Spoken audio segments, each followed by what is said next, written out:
ধন্যবাদ। আমরা গোয়েন্দা তথ্যের ভিত্তিতে এখানে এসেছি।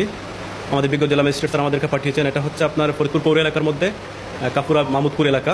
এখানে এসে আমরা যেটা দেখলাম তা অত্যন্ত মর্মান্তিক একটা জিনিস। এটা হচ্ছে আমাদের বিশেষ করে বাচ্চাদের কিছু প্রিয় ড্রিঙ্কস, যেগুলো আমরা বাচ্চাদের মুখে সবসময় তুলে দিই।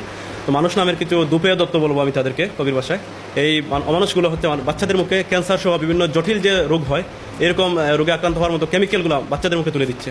এখানে তারা হচ্ছে কিছু লেবেলিং করতেছে, যে লেবেলিংয়ে লেখা আছে এটা প্রোডাক্ট, অরিজিনাল প্রোডাক্ট হচ্ছে আপনার প্রাণ কোম্পানির, সেটা হবে মহাখালীতে। তারা এই মহাখালী প্রোডাক্টটাই এখানে লাগাচ্ছে, লেবেলিংটাও তাই করতেছে, কিন্তু প্রোডাক্টটা হচ্ছে টোটালি বোয়া। এটা আমাদের যদি বাচ্চাদের মুখে যায়, তারা ক্যান্সার সহ যে কোনো ধরনের পাকস্থলীর বড় ধরনের লিভার সিরোসিস মারাত্মক রোগে আক্রান্ত হবে। এটা কিন্তু একটা জঘন্য অপরাধ। এটা শুধু অপরাধ কি বলবো, শিশুদের বিরুদ্ধে একটা অপরাধ। এটা অত্যন্ত নিন্দনীয় এবং জঘন্য। আমি এটা দেখে খুবই হতাশ যে মানুষ এরকম করতে পারে, শিশুদের খাবার নিয়ে এভাবে কাজ করতেছে তারা। এটা অত্যন্ত জঘন্য। আমরা এখানে আসার পরে কয়েকজন শ্রমিককে পেয়েছি। তো শ্রমিক তো আসলে তারা দিনমজুর হিসেবে কাজ করে, আমরা তাদেরকেও আইনের আওতায় আনবো।